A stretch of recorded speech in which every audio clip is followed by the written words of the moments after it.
Agora, Senise, a gente vai chamar um outro convidado, que é o Renato. Então, a gente vai pedir aí para você ficar com a gente também nesse papo. E, Renato, o número de mortos em Gaza já passa de 100. As forças de defesa de Israel iniciam nova ofensiva no país. E para entender as implicações desse embate, queria que você explicasse um pouquinho mais para a gente, já que você é professor de Relações Internacionais da USP e pesquisador sênior da Universidade da Tel Aviv. Muito bom dia.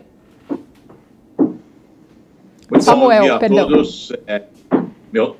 Meu nome é Samuel Feldberg, não, Renato, deve ter havido alguma confusão aí. Realmente, depois de 5 dias de violência, talvez o ponto mais importante que tenha que ser avaliado é para onde esse conflito vai. Realmente não houve incursão de tropas terrestres israelenses na faixa de Gaza. Há uma preocupação muito grande do lado israelense com possíveis consequências de uma intervenção terrestre que levaria, então, o conflito para um outro nível.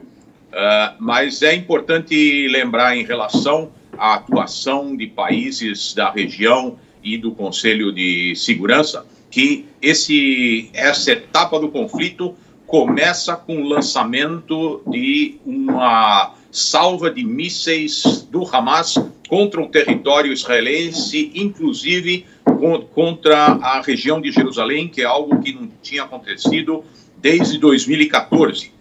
Então, a responsabilidade pelo início desse evento de violência está certamente do lado do Hamas, e quando o Conselho de Segurança se reúne, deveria condenar o Hamas por ter lançado mísseis contra a população israelense e, obviamente, se há um número maior de mortos entre os palestinos do que entre os israelenses, não é porque os israelenses estão usando um nível maior de violência ou porque é o lado mais forte desse conflito, que é algo que todos nós sabemos, mas porque o Hamas lança os mísseis dos centros urbanos onde vive a população civil palestina, enquanto que os israelenses fazem todo o possível para proteger a sua população civil. Essa diferença na abordagem em relação à população que é governada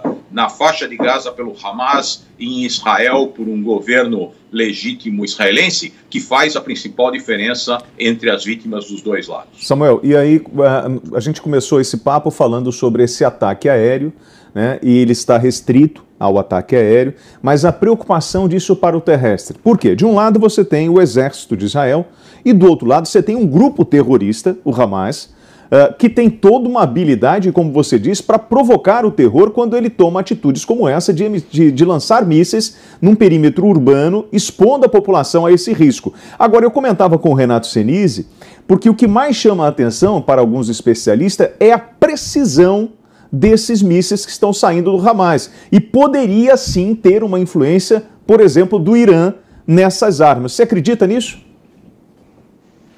Sem dúvida nenhuma. O Hamas, desde 2014, vem melhorando a sua capacidade tecnológica e o número de mísseis abatidos pelo Domo de Ferro demonstra como melhorou a qualidade e a precisão desses mísseis nos últimos eventos anteriores a essa onda de violência. Um de cada 1.500 foguetes lançados pelo Hamas era interceptado pelo Domo de Ferro, porque a maioria dos outros tinha uma trajetória que terminaria em uma zona desabitada. Nesse momento, já há o lançamento de um míssil do Domo de Ferro contra 150 mísseis do Hamas, porque a probabilidade desses mísseis atingirem áreas urbanas aumentou muito, e inclusive, como o Domo de Ferro tem uma precisão de 90%, alguns desses mísseis efetivamente conseguiram atingir áreas urbanas em Israel e matar civis israelenses. Não há dúvida nenhuma que o Irã vem se engajando na melhoria da qualidade dos mísseis do Hamas, assim como vem fazendo no Líbano com o Hezbollah. E, obviamente, os israelenses têm que tomar em algum momento a decisão de entrar na faixa de Gaza com tropas terrestres, se não for possível conter o lançamento de mísseis por parte do Hamas e da Jihad Islâmica. Em algum momento, a única solução pode vir a ser uma entrada de tropas terrestres para atingir os locais em que esses mísseis são construídos e de onde eles são lançados.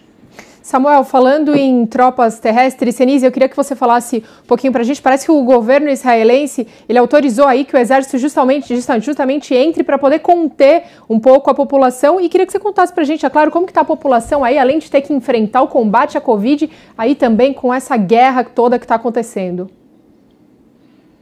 Como eu disse na minha participação anterior, existia esse cenário de que o exército israelense já tivesse enviado tropas terrestres para dentro da faixa de Gaza, mas essa informação não foi confirmada, aliás, foi negada pelo próprio exército israelense, mas, de novo, estão todos apostos, parece uma questão de tempo, realmente, porque o conflito parece que não vai diminuir, então fica todo mundo esperando os próximos passos que serão decididos aí pelo Benjamin Netanyahu. Benjamin Netanyahu, que é bom a gente lembrar também, né, ele já vive um processo difícil, né? Já é um momento difícil para o Benjamin Netanyahu. Ele não conseguiu chegar à maioria parlamentar na semana passada, expirou o prazo que ele tinha. Ele é primeiro-ministro há 12 anos, e aí o próprio presidente de Israel deu permissão para o líder de oposição tentar formar um governo, né?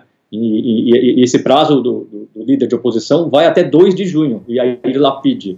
Então, esse momento fica mais difícil ainda para a oposição conseguir formar uma maioria, porque em tempos de guerra, como é que você vai fazer coalizões de partido? Como é que você vai se preocupar em formar um governo, sendo que todo o foco, toda a atenção está justamente nesse conflito? Então, o Benjamin Netanyahu também, claro, ele é obrigado a tomar medidas, mas, é claro, a imagem dele acaba se fortalecendo com ele mostrando força, com ele tentando mostrar uma imagem de líder forte, decidido, que defende os interesses israelenses. E a discussão, né, sobre a origem do conflito, eu vou até discordar um pouco do professor Samuel, discordar não, mas só passar um outro ponto de vista, né? São 2 lados dessa história, né? Então, os ataques realmente começaram na segunda-feira com, realmente, o Hamas atirando mísseis do lado palestino, mas o crescimento da tensão vem desde o mês passado, né? Desde o início do Ramadã. Então, a gente teve palestinos entrando em confronto com a polícia de Israel na entrada da mesquita de Al-Aqsa, num dia que era importante para os muçulmanos, para os palestinos, era um dia importante no Ramadã. Depois, os colonos judeus também tentando, mais uma vez, despejar famílias palestinas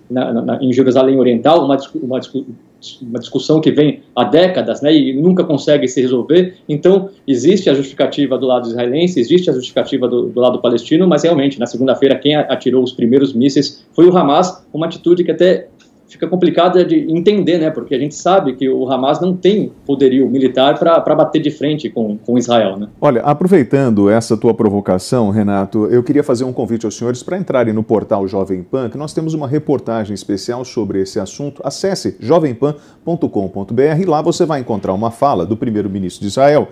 Abre aspas, eu disse que cobraríamos um preço muito alto do Hamas e das outras organizações terroristas, fecha aspas, Benjamin Netanyahu. Samuel, é uma guerra santa, e aí tudo fica mais difícil. Nós temos 103 pessoas mortas, 33 são pessoas ligadas, 33 membros do movimento Jihad Islâmico e Hamas. Como é uma guerra santa, isso provoca mais ódio, então mais violência. Se a guerra for para o chão, o confronto pessoal, homem a homem, nós podemos ter uma verdadeira carnificina. Na verdade, não é uma guerra santa. Essa é a imagem que os radicais querem transmitir. Nós estamos falando de um fenômeno político, de uma tentativa de radicais escalarem esse conflito e, obviamente, você tem razão, se forças terrestres entrarem no confronto, o nível de violência sobe significativamente. E aqui o que me chama a atenção, o Renato tem razão quando diz que o nível de tensões vinha aumentando na região de Jerusalém, mas Israel normalmente é sempre condenada pelo uso desproporcional da força.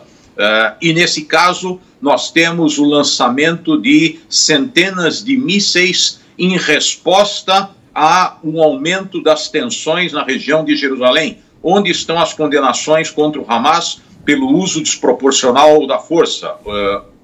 Por que não houve um movimento de forças diplomáticas para exercer, eventualmente, pressão sobre os dois lados para diminuírem o nível de tensões em Jerusalém?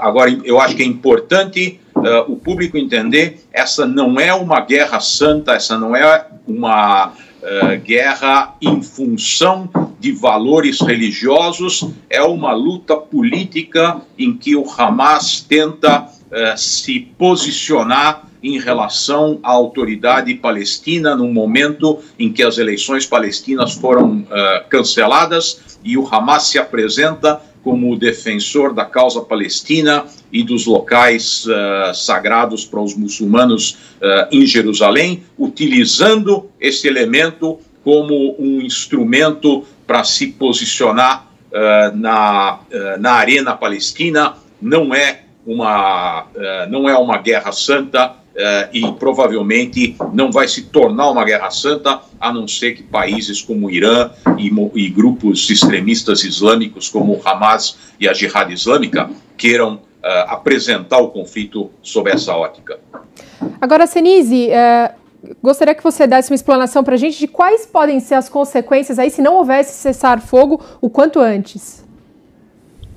O próprio Tribunal Internacional, né, ele já avisou que continua fazendo investigação para possíveis crimes de guerra, né?